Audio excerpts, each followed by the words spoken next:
This is the Hidden Leaf Village's handsome devil, Rock Lee, and you're watching Anime Egotists. After this, you can do 51 sit-ups or watch all 51 episodes of Rock Lee and his ninja pals. Rock Lee. Leaf Hurricane! And welcome back to the Anime Egotists, where the Pokemon Rangers wouldn't bother trying to save us. They wouldn't need to. They actually know we're competent enough to get away with anything. Let's keep telling yourself that. But anyways, my name's Alex, and even though I hate bad drivers, there is a little kick I get out of cursing people out in traffic. It's actually kind of fun. And I'm bad driver. I'm Richard. You're one of the better drivers I know, so that's a horrifying example. But we're back. And the thing is, we love a lot of characters in anime. Hey, heck, like we talked about another time, there are a lot of characters we used to love, that we used to hate, but then we grew to love them, isn't that right? Yeah, but that's not what we're here to discuss this time. No, it's not. Now it's time for the opposite. Now it's time for, let's just say, every character has good moments and bad moments. But the more we think about characters we love, the more we see there are a lot of moments that make us think, why did we like them in the first place? And that's what we're here to talk about. The characters in anime that we used to love, but now we don't as much. Yeah, this doesn't necessarily mean that we hate these characters. In fact, several of these characters I still really enjoy, but they're not my favorite as they used to be when I was watching this show. That is correct. And we kind of addressed it last time, but that was more towards the end, so just in case you didn't see it, we just hit over 400 subscribers, and honestly, that's amazing. And we want to thank every one of you guys for that. And hopefully you'll be sticking around. I mean, I don't know why you would leave, because you knew what you were getting into, but still, it's nice to see. Yep, and we're on the long road to 425. Nope, 1,000 by the end of the year. Yep, that's our new goal, apparently. Yep. So, do you want to start us off? Sure. So, this is one that, especially as a kid, I love this character and really like the whole dark story, Sasuke from Naruto. Yep. Yeah, and I know almost everybody, when growing up, Sasuke was a lot of people's favorite character because he was dark, brooding, when that was not necessarily unique, but a lot less common than it was nowadays. But as his story went on, he just got more and more random angsty, it seemed like. I think you tend to agree with me on that. And that's right. I don't know, it's just something about that made me grow to, it's like, oh, okay, well, why can't we visit, like, I want a story arc about Minato. Oh, Sasuke's getting something again? Oh. What about Jiraiya? Oh, no, not him either. Oh, it's Sasuke again. Yeah, it really just turned into the Sasuke show at one point, and it did kind of hurt, especially considering you could argue that in the original Naruto series, a lot of the characters got a lot of stuff to work with. You can't really say that much with Shippuden because it got really, really focused on Naruto and Sasuke's story. And at times, like I said, it kind of made me like Naruto a little bit less because he was always, oh, Sasuke, I'm going to bring you back. I'm going to do all this. And I don't feel like there was one moment where Naruto doubted Sasuke, which in some cases is a loyal friend, but I don't know. I don't know. Especially since, like I've said before, he fought Deidara blew himself up. He fought Itachi was sick and let him win. None of his victories meant less and less over time, especially since, in hindsight, he wasn't actually winning these. Yeah, I mean, when he fought, the Eight Tails and pretty much got himself killed until the rest of Taka showed up and saved his butt. So, yeah. There's just, yeah. I mean, I'm thinking back on it. The only character that really got their own moment to shine that wasn't Naruto and Sasuke throughout Shippuden was like Shikamaru, and that was like one arc. I'm trying to think if there's Choji kind of. Yeah, but it was mostly focused on Shikamaru is like the only other one that got any focus. And I know it's because he was the first one promoted and all that, but it was just really disappointing. It's like all the others, I know a lot of the filler arcs were not great, but at least they gave the characters build up and you felt like they meant something in that point.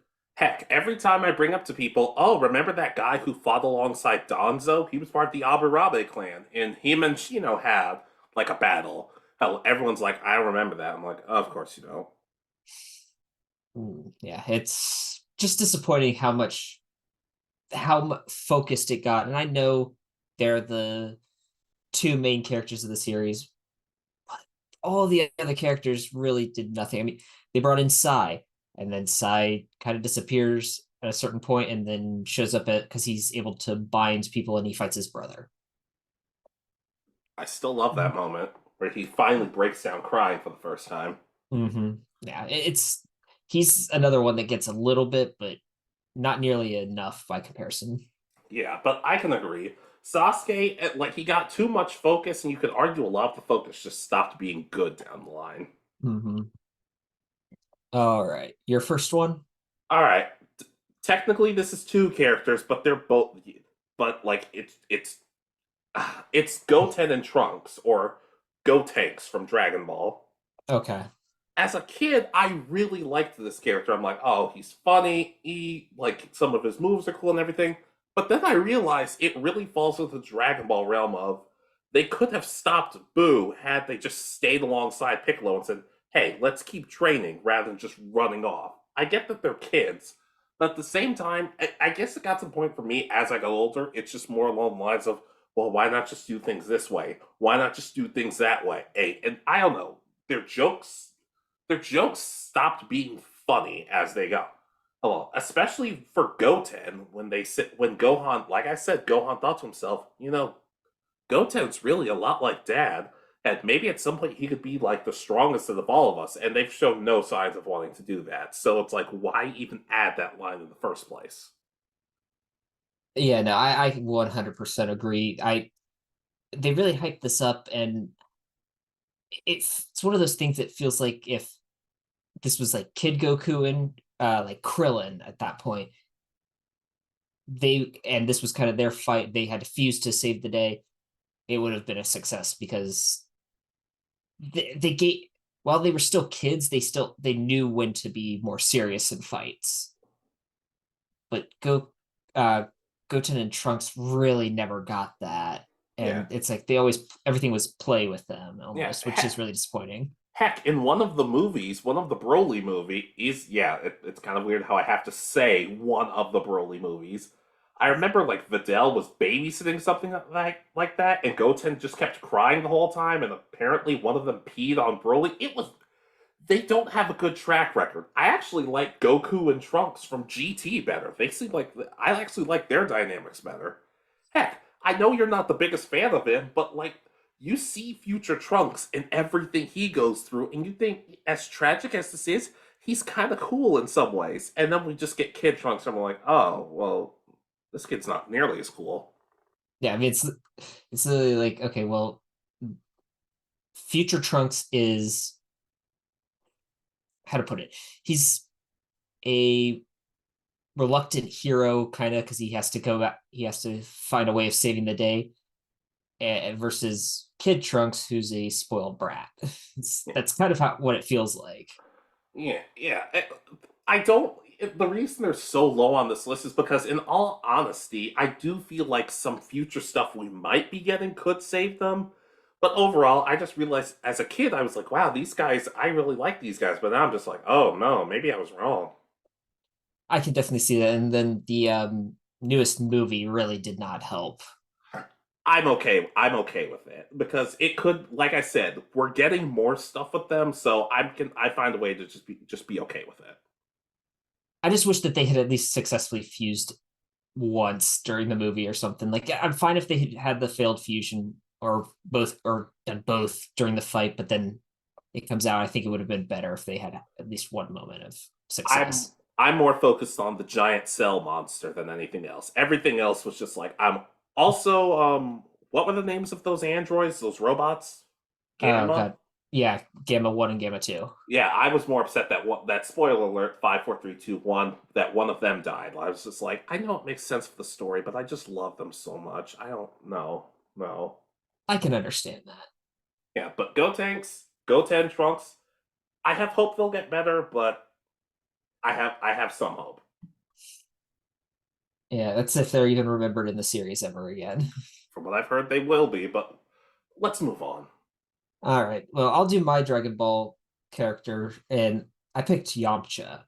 No. Specifically, I liked him when I was watching the original Dragon Ball series because I watched the series in order. I know a lot of people started with Z, and that's just where a lot of people started. To But be fair, some people started with the abridged series, so that is true. But I started originally with the original Dragon Ball, and while he's never the strongest, I always had hope that it's like, oh, maybe it'll be like, okay, they'll jump forward a few years and he'll have won the tournament once or something while Goku's away. And to find out, it's like, wow, none of them have competed in any of the tournaments since that one, and uh, yeah, there's not really any change in strength over 5 years. It's just kind of disappointing, and just how weak they made Yamcha after the original Dragon Ball. He was never, as I said, he was never the strongest, but he was on par with the rest of the humans until pretty much the Saiyan arc, and then after that, he never was. He was always the bottom human, pretty much. okay, so here's the thing. I understand, in all seriousness, I understand your reasoning because it doesn't make him look better. At the same time, though, for me personally, it never made me hate him. It made me feel more sorry for him. And now I know that's not their intention. It's just to be a running joke, and it sucks. But in all honesty, I do remember certain movies where he is saving people and fighting, and like he's still relatively strong. I don't know. Like I've said, I've never really enjoyed the joke of him being the butt of the joke. It's never sat well for me. But it doesn't make me hate him. It makes me hate the writing, if anything.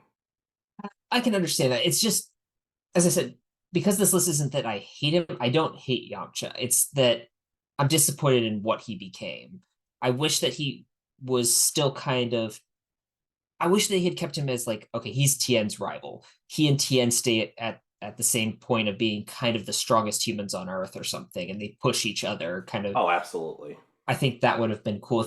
Imagine if like I know it's technically Krillin become is supposed to become the next turtle hermit, and but it'd be kind of cool. It's like, okay, Yamcha becomes kind of takes over the turtle school, and Tien takes over the crane school, and they become kind of rivals. That would have been such a cool story. I think that could make an amazing little mini arc or like an OVA or something like that. I actually really like that idea. Yeah, but I just based on where I kind of view their strength, it's no shot. Tien kicks Yamcha's butt at their current levels because Tien's kept training. Yamcha's tried to do other things, which we And don't it's know like how they've worked out. And it's like I've said in previous videos, I don't need Yamcha in all honesty to get like Ultra Instinct or Ultra Ego. Is that what it's called? Yeah, I think that's Vegeta's version. Yeah, I don't need him that, but I don't know. Just because in all honesty, he's a hero. He has saved many people multiple times. Him being the butt of the joke, just like I said, it just never really works out for me. Yeah, it's as I said, I'm hoping that maybe they'll eventually develop him a little bit, but I don't think they ever will. He's too far down on the totem pole, I think now. On the plus side, he is kind of a meme, and in some cases, everybody knows who Yamcha is. Like, there are people who know to sort of pick on myself. There are people who know who Yamcha is who don't know who Gintoki from Gintama is, and I'm learning to live with that. Well, Dragon Ball has been around I don't know, want to say a lot longer, but it's been a lot more popular for a lot longer. Yeah, but here's the thing: even if they treated Yamcha perfectly, I don't even think that's the reason. I think it's just because like everybody knows that Yamcha's kind of a joke. Unless you do the Lord Yamcha thing, like I try to do, like when he smacked Beerus for the first time in several thousand years. That, yeah, I could see it. Yeah, but in all honesty, I understand, but it doesn't make me dislike Yamcha. It makes me dislike the writing. But I understand where you're coming from, but I don't necessarily agree. I can understand that. All right, my next character. Go right ahead. All right, I'm gonna get one of the ones that you don't know, you might not know that well, out of the way. Hmm. Maru Maro from Blue Dragon. Nope. So go ahead. Okay, I don't really know what the hell he's supposed to be, but Maru Maro's like this yellow cat warrior thing. And ultimately, I kind of just don't like him because it's the classic pervert trait. Mm, He's looks like just like a small adorable mascot, but he's very much kind of like, oh well, I'll help this girl if she gives me a kiss or something like that. And here's the thing: as a kid, you don't really care because we're just kids. We don't notice that type of thing. As we get older, though, it gets a little creepy. It gets a little weird. And I know it's played for a joke, and he gets his comeuppance, which always helps, but it definitely just doesn't help that much. I didn't find myself enjoying it as I got older, and as I'm rewatching the series. I can understand that. Yeah, that's a trope that I know a lot of people are hoping anime, and it does seem like it's happening a little bit at a time that we're getting away from it a good bit, which is probably a good thing. Do I feel that will ever go away fully? Probably not, but it is a trope that definitely isn't the best. Yeah, and the crazy thing is, in the video game, his personality is very different. He's still kind of childlike at times, but he gets tricked by one of the villains, and it's shown that he's upset about being tricked because it almost costs a lot of people in his village their lives, and he felt like a more childish yet still mature character at times. I don't obviously, like we've said, I don't need the anime and the games to follow each other completely, but it's just I don't know. Part of me just wonders what if the game we had adapted the game story instead because the game seemed more popular than the anime, if anything. I hear that there's, I mean, what, there's been two adaptations that I can think of Blue Dragon. There's a handful. There's a handful of games.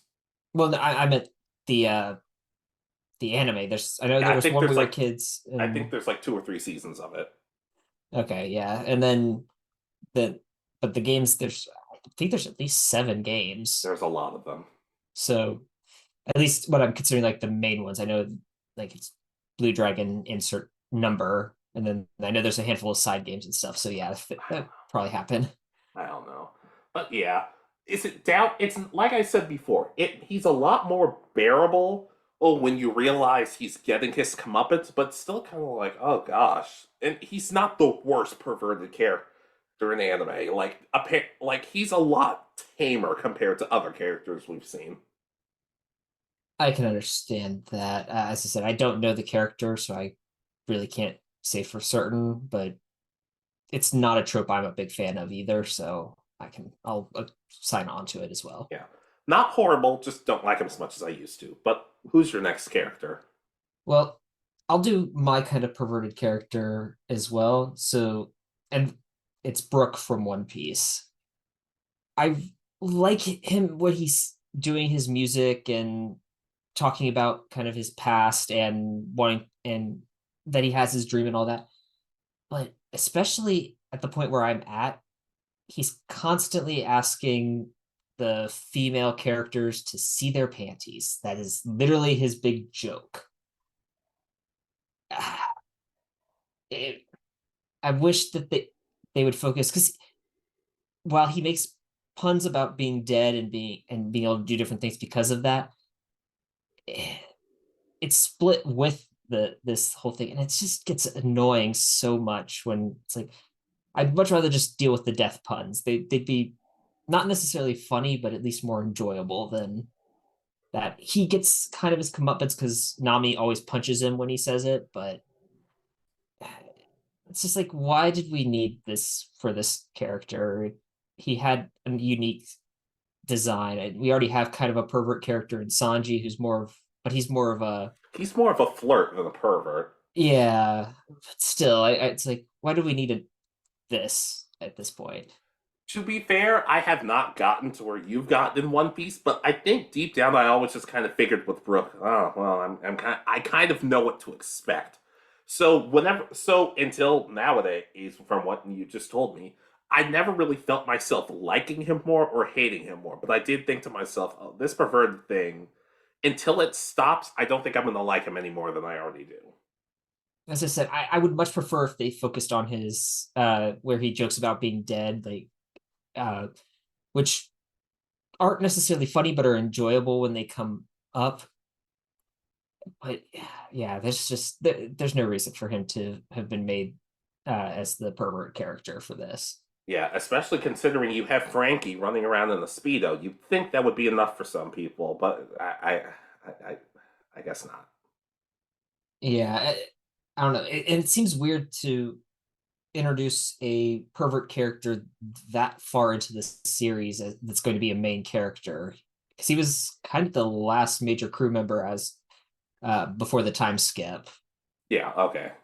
But yeah, I understand that, but like I said, I don't hate or like him any more than I did when I first saw him. I thought he's cool, but this is going to be a problem. Mm-hmm. As I said, I at first I really liked his story just because I like its focus. It's like, and it connected back to the start of the Straw Hat's journey and at the very beginning anyway. So Yeah, but I can understand. I can co-sign. all right, your next one. Oh dear. This is where I'm probably going to get in some trouble. Okay. It's Dawn from Pokemon. Okay. Journeys has not been good to Dawn. Like, they bring her back, but we don't really learn anything about what she's been up to. Not to mention, just as I watched it, Diamond and Pearl as a kid, I thoroughly enjoyed her story. But as I got older, I'm like, huh, there are some holes in this story that make it kind of boring. Boring. Just I don't find I don't know. Dawn, I feel like we've said before, kind of felt like she got a lot of focus, which was a good thing. But at the same time, I'm also kind of like, dang, what about Brock? Like, because he gets nothing in this series in this season. But Mhm. maybe it's just also due to the fact that that a lot of people are just like, no, we want her back again, again. I'm like, why? She's had so many mediocre returns before that you acknowledge are mediocre. Why do you want more of those? I can agree to that. It's yeah. It what? So I'm thinking back. It's like Iris returns at least twice in the series, Yeah, uh, ish. and we get more development from her. She has, I think, fewer episodes in her original run, and ends up and doesn't have the best original send off. Yet she gets, in the few times we see her, much more development than Dawn does, and all the episodes she returns, because we learned that she went on a journey, she went back to Unova, trained under Drayden, and becomes champion. It's like, but we learned that she did all of this. It's in like 3 episodes. Mm-hmm. Yeah.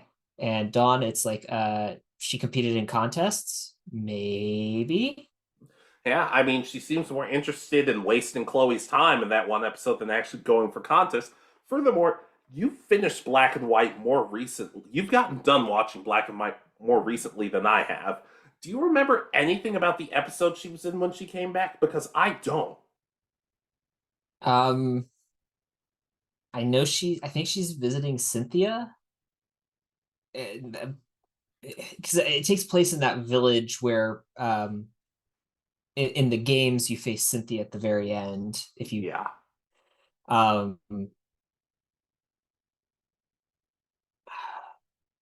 I think there's one of like the what's it called? Those the battle tournaments from Black and White that they I don't like. know. You see what I mean, though. Everything she feels, just everything she does now, it just feels like, oh, well, bring her back because she's a fan favorite. But like, what else? That's all I got. I don't know. I guess part of me also just kind of found at times like, wow, she's more annoying than I remember her being. Like, I'm getting frustrated dealing with this character. Yeah, they just never give they never show what she's been up to. It's like, is she competed in more of the grand festivals, or has it all been focused on Baniri being the movie star that it is, or commercial star, whatever it is that it Yeah. was at the end of the series?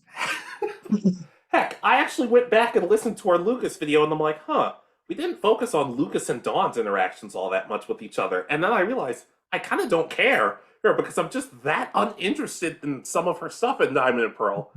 a tiny part of me thought to myself, well, maybe if we ever did a redo, which I seriously doubt we'll ever do, but never say never. Or I thought to myself, well, maybe we could add this, this, and I'm like, does it matter? Do you care? No. All right. No, I don't care. I'm sorry. I just don't like Dawn as much as I used to. Who like as much as old you will hate me for saying this, I actually think in hindsight, I actually think I like Iris more than Dawn nowadays. I can understand that just because of Iris has at least been told we've I wish we had been shown a bit of it, but we were at least told what Iris has been doing for, as I said, we know what she's been doing for, I don't know, the 2-3 months that she wasn't traveling with Ash in the Pokemon universe. Yeah. But Dawn, we have no clue except for that she may have competed in contests, may have just been on movie sets with Baniri. That's all we know. Yeah, and the worst part is, like, you might think, well, that's just Journeys. What about the original series? Well, that's the problem. I go back and watch Diamond and Pearl, and I'm like, I'm not as interested in this character anymore. I just don't like her story as much as May's, or Serena's, or Iris's, or Chloe. Okay, no, more than Chloe's, but yeah, you get what I mean. And it doesn't help the Pokemon series. There's at least two characters that don't know her name despite traveling or knowing her from being a kid. So when the Pokemon series can't even get her name right with two characters, that might be a problem as well. I will say I like her so much more when Kenny is on screen because I'm like, Dawn, I'm so sorry you have to deal with this guy. Yeah, but I can agree to that. It's felt forced, especially in Journeys, having her come back as much. This really should have been a good send off to all of the um characters. Like, so we should have had episodes with May and Max and stuff. Just, yeah, the fact that she kept coming back is kind of disappointing. Yeah. And I know there are probably a lot of like people who are like, oh well, I'm okay with it because we got Ash and Dawn moments, and I'm like, I don't care. That also might have something to do with it, but that's not the writing. That's not the writing's fault. That's other stuff. That's other outside forces. But let's move on. I don't like talking about how much Dawn has fallen for me. Yeah. All right, honorable mentions time, or are we only do three? No, we still have one more and then honorable mentions. Okay, wow, I'm off on my count then. Okay, so uh, this next one, I don't know how much you'll be able to talk about with me, but it's Tenya Ida from My Hero Academia. Okay, I got this. Yeah, so he's the guy with the engines in his legs. The first two seasons, they really kind of build him up as he's going to be kind of the one of the big main characters. And after season 2, he gets less and less screen time because it's taken over by Bakugo and oh god, what's his name? Todoroki. Literally, like, it's like there's uh Uraraka is kind of always with Deku, and it's literally Bakugo and Todoroki, and that's kind of it. Everybody else gets shoved to the back again, despite the fact that they had a good chance of being interesting characters at the start of the series. Yeah, I agree. Especially I actually don't even know this character, so I guess I have to agree. Like, is there any sign? Like, do you think there's a way they could fix it, or is it already over? Is it pretty much over for him? Is there no hope? I know he gets a moment in the next kind of arc that's going to be coming out, um, but it just kind of feels a little too late. It's like, I know that certain characters go on certain missions together throughout the series, but it really felt like he was going to be a big part of it because there's literally, I mean, a whole arc where he's wanting revenge against a villain who attacked his older brother, and Deku comes and saves him, and it's like, and it feels like there's going to be more. He talks about like the injury he received, he's not going to get it fully healed until after he proves to himself that he can be a real hero instead of wanting someone who seeks revenge. And it's like, okay, and that was season 2. We're on season 6 now, and there really hasn't. He's had a few little moments, but nothing where he's been like he's the going to be a main focus on the same mission as Deku. It's like, okay, well, it was good while it lasted, but now we're moving on to other characters, and we'll never see any of this kind of story again. That is very unfortunate. I noticed that I noticed that for some time, for the time we've been doing this, when something happens to these characters, you blame the characters, not the writers themselves. Yeah, it's just yeah, that's kind of where I'm at. It's like, okay, I wish there was more for me to like at this point. Yes, it's the writer's fault, but I'm just going to put it on the character. I used to really like him because I thought he was going to have a really interesting story where maybe he'd even face off against a specific villain again and prove to them that he has become a hero instead of wanting revenge against them. I still don't think it's going to happen and all that. So Yeah, I was about to say, I guess I have to be. I guess that's hypocritical of me because we just spent 10 minutes ranting about Dawn. But yeah, I can definitely co-sign. I can understand your frustrations, and I can co-sign. all right, and your next one. Yuta Togashi from Love Chunibyo and Other Delusions. Okay. Here's the thing. He was never the most interest. He was a Chunibyo at one point, but he tried to hide it to have more or less a normal life. But once he met Rika and the two became friends and eventually started dating, like I said, the build up to it was nice. But once season 2 comes along, I don't know. He starts acting less and less like a supportive friend, and then more almost like her dad, with just the way he's like, hey, well, you gotta be sure to study, eat your vegetable, let's do all this stuff. It comes across a little weird at times, and they don't play it up too much because even though it's still a case of, oh, well, they're very new to having relationships, so they're going to go slow, which is perfectly okay.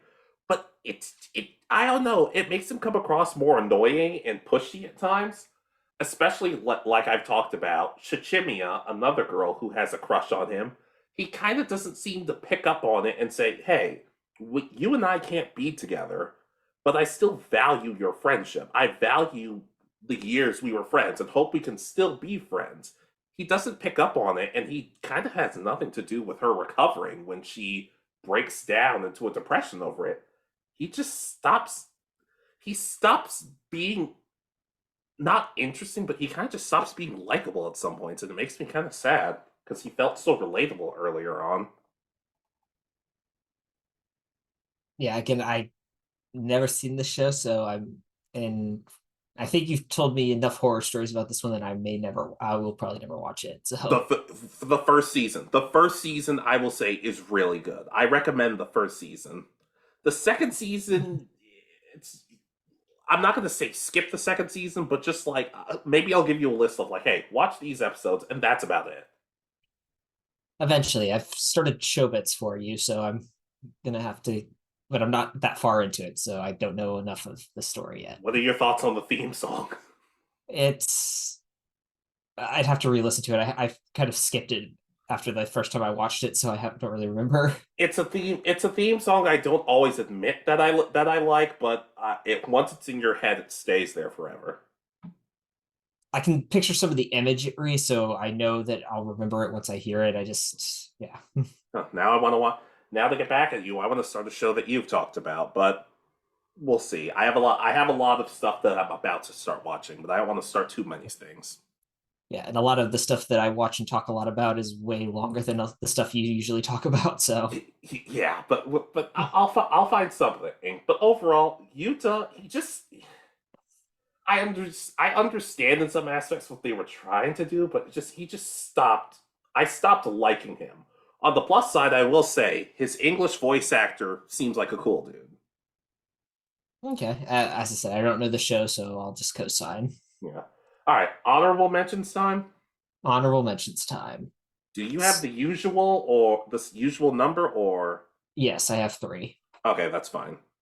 How many do you have? I have three. We got a little mixed up earlier, so I just wanted to be sure because it doesn't matter how many we have, but still. I most of the time I don't do them in the order that are on my list, so that's why I got confused. All right. All right. So my first one for honorable mentions is Kirito from Sword Art Online. Okay. He when I first this is more to do with myself than anything else.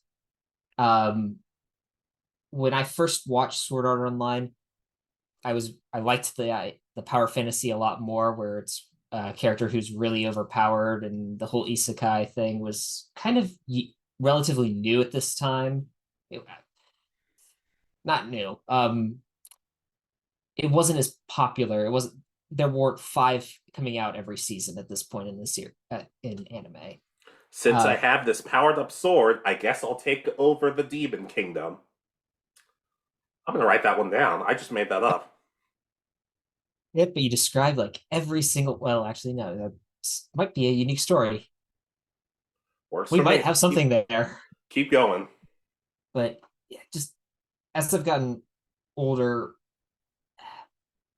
he's such a bland protagonist that like even in more recent stuff, he's just they play him up as the I'm dark and brooding, but not really. And then it's just his character is very inconsistent with what they want him to be. And I know he's supposed to be that kind of gamer, but just none of it works anymore. He feels like a product from 2005, and doesn't like. I mean, that's literally like that's a good description of him. I know, but just the way you said that, you sounded almost upset that you had to say it that way. I kind of am. I was trying to think of a better way of describing it, but yeah, he feels like a gamer created by someone who isn't one, unfortunately. Oh, that's the worst kind. Yeah, so he was a loner before he got the game. He gets the game, and oh, now he was a loner kind of in the game, but he and dark and brooding, but he made all these friends and even made a girlfriend slash wife in the game while he was trapped there. And yeah, it's just it keeps going, and it's like, oh well, now he's playing this game and he meets this girl, and now she's part of his harem, and it's like, yeah, You that would see never why I've said happen. I don't think I want to give Sword Art Online a chance? Yeah, the only reason I keep watching is because I've got a good friend who really likes the show, so I will still keep giving it a shot just so we can talk about it. So Yeah, yeah, but yeah, I haven't seen the show, but it's nice to know that my fears of it are justified. yeah, there are some characters that I do relatively enjoy in there, but with Kirito being the main character, it's all focused on him, and a lot of the side characters don't get much. Yeah, and I guess I can co-sign on to that. All right, your next one. All right, my first honorable mention. I Yep. feel like I say a lot of nice things about Gintama, which makes me feel good because I'm about to say some stuff about it that's like just well not as nice. And that character's name is Sogo Okita from well Gintama. Okay. He starts off he starts off very much like his defining character trait is that he's sadistic. He works for the police force and he kind of enjoys teasing people and like just hurting them, especially his like I guess his higher up Hijikata. And we learn, like I said, we've learned very early on that's because Hijikata rejected the advances of Sogo's sister. But of course, we all know Hijikata's a nice guy and kind of just did it to protect his sister from the harm that would happen if he died. We get that arc, and it's a really good arc. But after that, he keeps. I don't know. His antics keep going, and after a while, it starts to get kind of annoying, especially in the more serious arcs and serious moments when he's still just acting like a child, which he's 18. That's not really a child, but he's the youngest member of the group. I don't know. I just feel like sometimes they really just threw him in when he really wasn't necessary. He's funny at times, but it's just it gets old. It gets old at periods, and you're just not interested. Yeah, I've only seen a handful of episodes, and I don't remember this character. There's so many funny, really like I don't really want to say more developed because I don't know if they're more developed overall, but they're more I don't know, funny without being sadistic towards other characters. So it's just kind of weird, it sounds like. Yeah.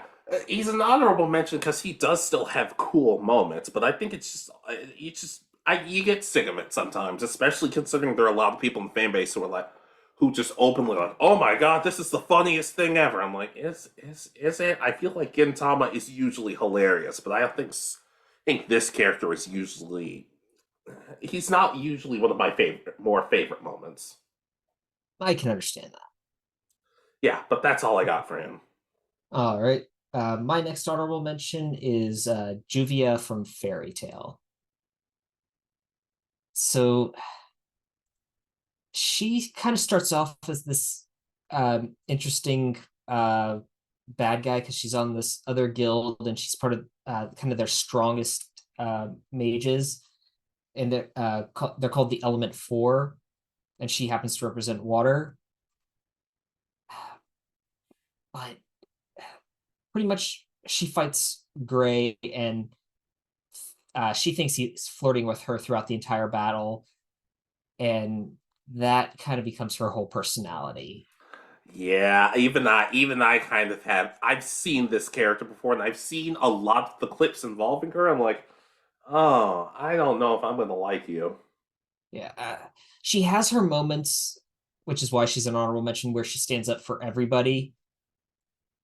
But they focus, and then there's like times where like another character will kind of talk about someone else, and they'll be like, "Well, Gray does this." It never feels right. It's just like this is like a serious mode. They're talking about who's going to kill someone, and you brought up Gray.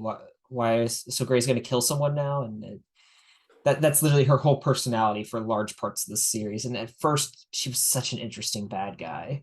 So hypothetically, if you and I were in the guild and you were just like, hey, that's a nice mug. What color? What colors do they have it in? And I said, oh, it comes in gray. She'd start getting weird about it. Yeah, she would start saying she'd want a mug that is gray colored, and by that I mean, she means the person Gray. That's horrible. That's really bad. That's upsetting. Yeah, I can understand that, and it's just as I said, I thought she would be much more interesting if she came back, or especially when she came back at first, because I was like, oh, she switched sides. This would be interesting because she was considered one of the top strongest ones in this other guild. Then she's like, okay, now she's a mid tier at best in this guild, and she's become so obsessive about Gray, and they end up together at the end, but I don't know, it just feels kind of weird. Yeah, and I can co-sign. I'm gonna keep my eyes out on her when I eventually start Fairy Tale. Yeah. All right. Your next honorable mention? All right, I want to get your take on this one from Yu-Gi-Oh! Duke Devlin. Okay. This one is really an honorable mention because it kind of feels like cheating. Because in the anime, Duke's thing is he makes dungeon dice monsters and wants to basically sell it to Pegasus or something like that. But then Pegasus loses to Yugi and basically goes into hiding. And Duke feels like Yugi cheated and disrespected the person he looked up to. Who they battle, they become friends, everything works out. But apparently in the manga, his story is far different. His father lost the shadow duel to Yugi's grandpa and aged like 50 something years. So he wore a mask for a good majority of his life. So Duke's dad kept forcing the idea of Duke getting revenge and on Yugi. Not Solomon specifically, but Yugi. He kept forcing all these ideals, and at some point it was revealed that he was actually very abusive to Duke, like both emotionally and physically. And then Yugi and friends kind of teach him the error of his ways and even teach his father the error of his ways. And when I learned that, I'm like, wait, that story sounds far more interesting than just simply I'm trying to sell a board game. I'm trying to sell a game that's just like Duel Monsters to Pegasus. I don't know. I can see that. Yeah, it's also he's given after that one arc, he's really given nothing to do except for babysit some random character like every single season after like season 2. Let's see, Serenity, Rebecca. Wow, you're right. Yeah, it's like, okay, so we wrote him into the story to stand in the background and look cool, or I think as the abridged series says, he's the sexiest man alive. Yeah, yeah, and the thing, and also flirt with Serenity. That's To give Tristan competition, apparently. yeah. Like I said before, I find it hilarious that in the video game, she seems far more interested in your character than she does either one of them. I find that kind of hilarious. Yeah, I can understand that. So I'll co-sign. It does sound like he's got a much more interesting manga story, but the manga is a lot darker, from my understanding, than You want to everything know the else we crazy got. thing though? They take that version of him and use him in Dark Side of Dimensions and in Duel Links. They talk about his dad and the revenge storyline. They basically act like the original anime with Duke just never existed, which I find kind of interesting.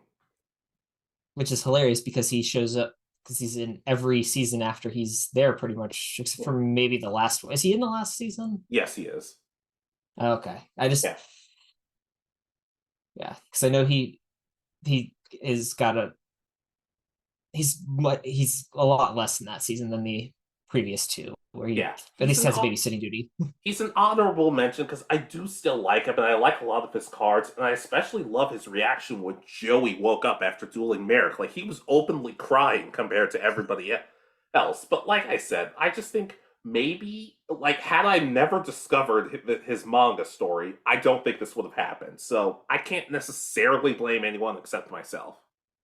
I can understand that. Yeah, All right, my last honorable mention. go for it.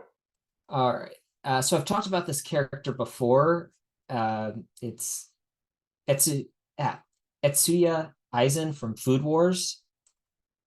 He's one of the bad guys who's like really focused on taking down everything and being in control.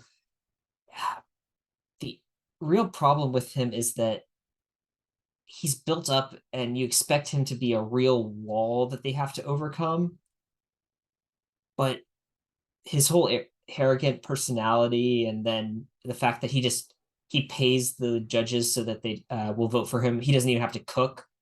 You could prepare the perfect dish, serve it to them, but he would win. And it's like, That seems like it should be more like a comedic random villain of the day sort of thing. and they kind of play it that way, but he's also a long-term villain who battles throughout the what they call the central arc, and where he's a big believer in, well, we're going to make everybody equal by removing creativity from our cooking at this creative cooking school and focusing so that you only cook the recipes we give you, and we cook it exactly how we tell you, and you'll do it perfectly. That's terrible. Yeah, that's and just the fact that even after all that, he doesn't want to cook as much as he like run the business. It's like you're at this cooking school to become a like front half of a restaurant manager. There's something wrong here. Like, That's yeah, those two things don't go together. yeah, as I said, I really felt that he was going to be a really interesting villain because he's kind of described, if I remember correctly, he's the philosopher of food or something. He's supposed to be able to like change anything, like using alchemy. He's supposed to be able to change, or I think it must be the alchemist, or I can't remember which one he is, but he's supposed to be able to change food from one thing into the most delicious things possible, and that's like, oh, okay, that seems interesting. And then it's never really brought up, and he loses in one battle, and then I think he's out relatively quickly in the second battle. So it's just disappointing. And I guess I can co-sign that. That doesn't sound good to me. Yeah. All right. Your final honorable mention? All right, Kuroha Shida from Osamake, rom-com where the childhood friend won't lose. Okay. Okay, so when I first heard about the show, I'm like, oh, the childhood friend is actually going to win this time. That's cool. Turns out Sheeta is the childhood friend. So I'm like, okay, that's cool. Only to realize, no, everybody's a childhood friend in this. It kind of makes me want her to win less. But in all seriousness, there are moments where she kind of tells the main character that she has amnesia, and then it turns out she actually doesn't. So she's not as nice as she puts up a front to be, and it kind of takes away her likability. The only real reason she's an honorable mention is because one, I still find her funny at times, and two, everybody in this show is kind of realistically unlikable. So you're like, she's not the worst character, I guess, but it's still a matter of she's not that nice, and I got tricked because of the name of this damn show.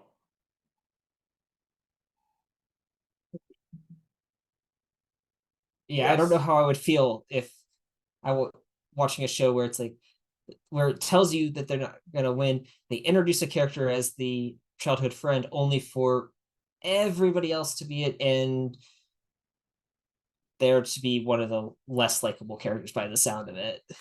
Yeah, like I said, all the characters in my opinion, all the characters in my opinion are kind of unlikable, but I still like the. I'm gonna be honest. It kind of feels like Charlie Brown, in the sense of everybody you kind of want to smack upside the head, except Pigpen. Pigpen was awesome, but Okay. yeah, that's all I got.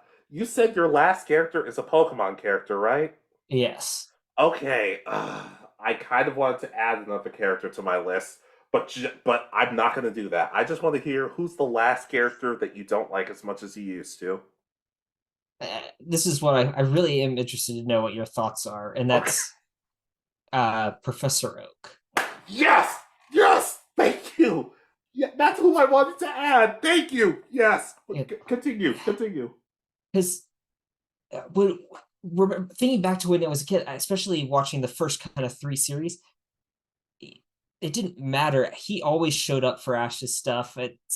And still supported him and was kind of this, how to put it. He was this mentor figure. They asked him questions about stuff, and they kind of drifted away with from that when I think it was.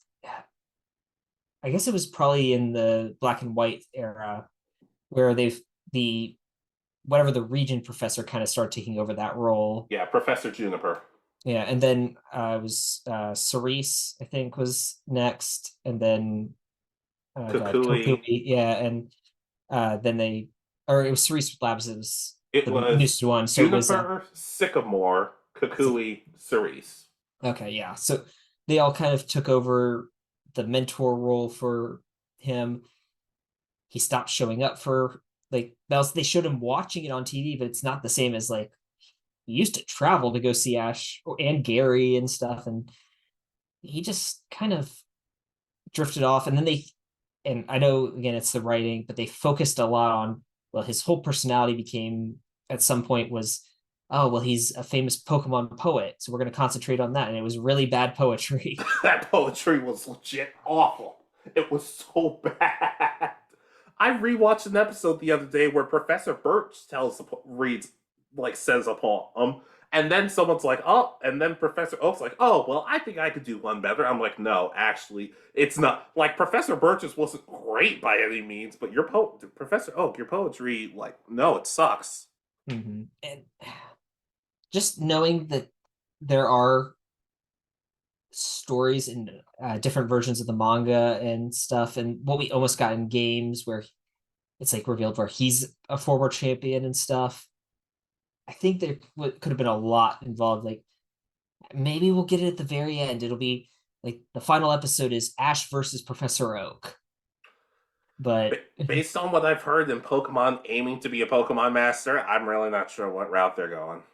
yeah, because I keep hearing it's very disappointing for what they were going to do. It's a lot of filler for what was supposed to be 11 episodes of wrapping the story up. Hey, nobody said. Hey, to be fair, the writers didn't say it wasn't going to be filler, so I don't know what y'all expected.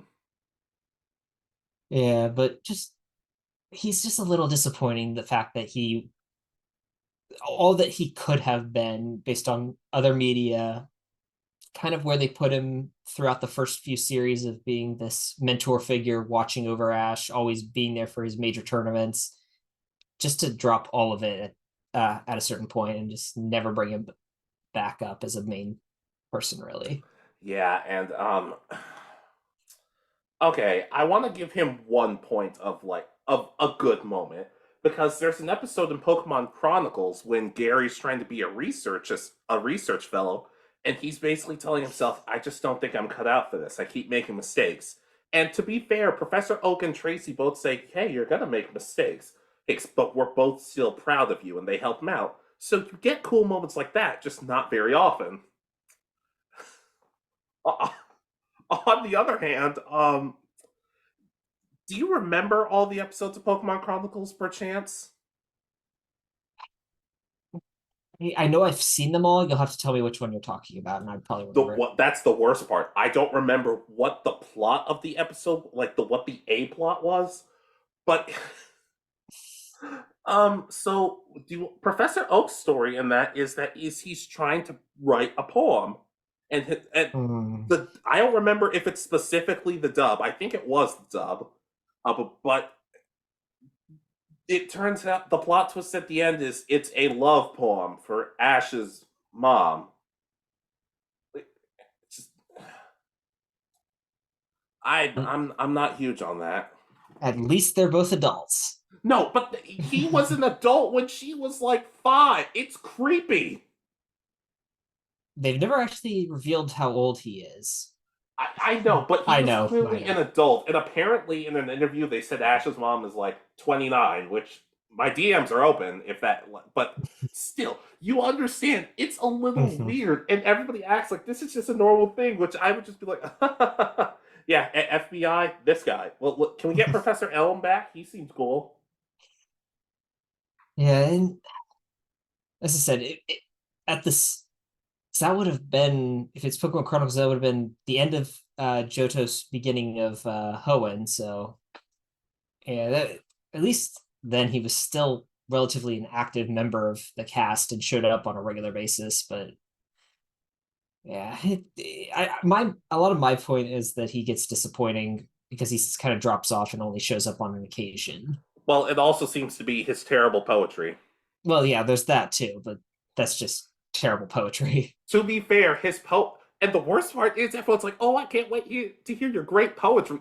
Man, that's another reason I stopped liking Dawn. Why do you care about this poetry? Now that this is nothing against him because we don't know what it sounds like in Japanese. Maybe it's a lot better in the Japanese. Yeah, and it's not the voice actor's fault. It's just that the poems aren't very good and people keep acting like they are. Yeah, it's hilarious how bad some of them are, and they all like everybody's like, "Oh, that's so deep." It's like he said he talked about a pseudo looking like a tree,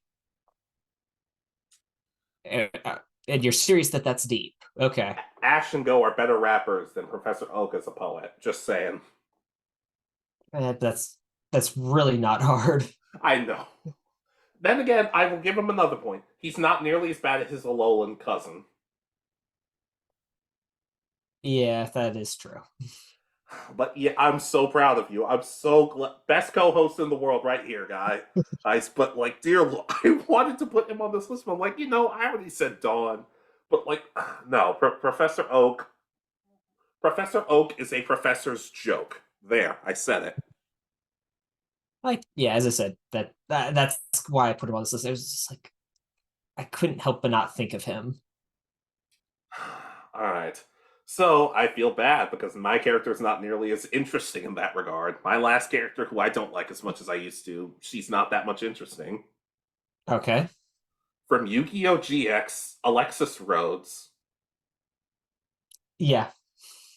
Okay, because when I first started watching this show, I'm like, wow, she's kind of cool, and she's an obelisk blue, that the best dorm of the school. And then you realize, oh wait, every single girl in this show is in obelisk blue. Who? And apparently apparently in story it's because there isn't enough space on the island, where they haven't built another female Cipher Red or Raw Yellow dorm. But at the same time, I'm also just like, you're being told you're the best of the best, but she's lost a good amount of her on-screen duels for a bit.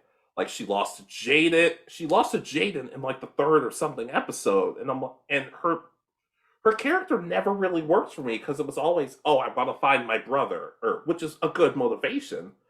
But like, I don't know, her personality just never really sat well for me. Like, you remember the Shadow Riders, correct? Mm-hmm. Do you remember the vampire Camula? Yes. Okay, and this is purely the dub's fault, so but still. Well, apparently in the sub, when Crowler duels Camula, Alexis is very much like, "Oh my, I really hope Crowler can be okay. We don't know how dangerous this Shadow Rider is." Perfectly fair response. But in the dub, she's just like, "Well, Crowler's not that good of a duelist." I'm like, "How many duels have you won on screen, Alexis?" I don't know. Oh, I like, and I don't like her friends. I don't really like her story all that much. Like we talked about before, her crush on Jaden, in my opinion, or lack thereof, makes no sense to me because it's just not that well developed compared to other Yu-Gi-Oh romances or romances. Yeah, I can agree to this. It feels like they should have had more time for her to be a better duelist, and I mean they had a perfect chance to do it in season 2 with her being controlled, or I guess it's controlled, but still like using her own deck and beating people and bringing them into the light and all that, and would have been really interesting to show her. If imagine if it's like, okay, gets her and he recruits like a few people, but you see her battling like 50 people at a time almost and beating them and stuff, and then actually showing her doing these things and getting all these people to be part of the white dorm, I guess is what they call Yeah, yeah. It's I don't know her care, and plus, I guess especially for me, I just never really felt like she changed all that much. Which in some ways is a good thing, but I kind of just felt like I don't know. I don't feel like she grew any stronger throughout it. Like Cyrus grew stronger, Chaz grew stronger. Or you, in some senses, you could say Jaden, even though he's a main character, and main characters don't change all that much. But I never really felt like she was growing, and I can tell you have a counterpoint. Well, no, I was thinking about it. It's like every other character that serves as like a main character and duels a few times at least in the series, they get new cards. It's still in the same archetype. Like I know Jaden gets the Neos and the Neospatian cards and adds them to his deck. Cyrus eventually gets the point where he starts using what is it, Destiny Bond? Is that the card? Power Bond. Power Bond. Okay. Uh, his brother Zane uses the dark cyber cards. Chaz goes from someone who uses like cards that are could be strong but aren't. He has no connection with, to using cards that are relatively weak, but he actually proves that they're strong. Yeah, I can understand this because from what I remember and from my understanding, she doesn't really get that. I'm using She more powerful cards. she gets more ritual cards, but at the same time, I don't know, they never feel particularly impressive. And apparently, she's in Yu-Gi-Oh! Arc 5, but it's not even technically the same Alexis. Yeah, I've seen images, and it's because that's technically a new world. I think every single one after what is it, 5Ds is a separate universe. Something like that. So yeah, but I'll co-sign to Alexis. She's definitely one of the more boring characters in this Yeah, series. especially in say whether you love GX or hate it, it's a goofy series. These it, she has a couple of funny lines, but at the same time, I'm just kind of like I don't feel myself caring about this character one way or the other. Bastion was off screen for so long. I'm like I miss this guy. Heck, as much as I hate to admit it, even Chumley got more development, and he was only in one season. And oh god, Chumley. Was he even in a full season? Like, doesn't he leave like 3/4 of the way through the series He or leaves season? with like 2 episodes left in a season, comes back for Uh, 1 episode, and I don't think we ever see him again. I don't even think Chumley's in Duel Links now that I think about it. no, but some of his cards are. Yeah. But Alexis, I wanted to like Alexis, but the more I thought about it and the more I kind of realized her being an Obelisk Blue, her story, while good, is not even solved by her. And I just found myself liking Alexis a lot less as I went on. And you could argue that's because of the writing, but still, Alexis, I'm sorry, Alexis, I just don't love you as much as I used to. Yeah, her story was very interesting at the start, but the fact that her whole focus was, I gotta find my brother, and that is done by the end of season 1, and there's technically 3 more seasons to go after that, really kind of hurts her character overall, because they don't give her a new motivation besides, well, I'm friends with y'all. Yep. Yep, that's basically it. But I guess that's it. But yeah, that's how it happens sometimes. So should we close out? Yep. Okay, so ladies, gentlemen, and others, who are some anime characters that you started off really liking, but overall just have some disdain towards? Obviously, we don't have to downright hate these characters, but at the same time, there has to be at least one character where you're like, I don't like you as much as I used to, whether that's the writing or whether that's just we're changing. Yeah, I mean, a lot of the characters on our lists, once they lose motivation or they change them from what they were doing at one point, they get boring, unfortunately. So yes, and let us know why Professor Oak might be just terrible. Heck, do it in a heck, write about how much you hate Professor Oak in a poem. Maybe that'll be a good comment. Yeah, if you make it a Pokemon poem, then we'll extra points. Yeah, or you could just say something mean-spirited about it. But either way, hey, let us know. Once again, thank you guys so much for more than 400 subscribers. Hopefully, we can keep that going. I'm gonna be honest. I don't know when. I think our next episode is something a little special. Yeah, well, there's going to be a bit of a break, I think, before the next episode, but once we get back, we'll be happy to give this new episode a go. Yeah, not a good go because it's us, but still. So, like, comment, subscribe, and we will see you guys next time. This has been Alex. And Richard. And you have been listening to Anime Egotists. Good night. Peace easy.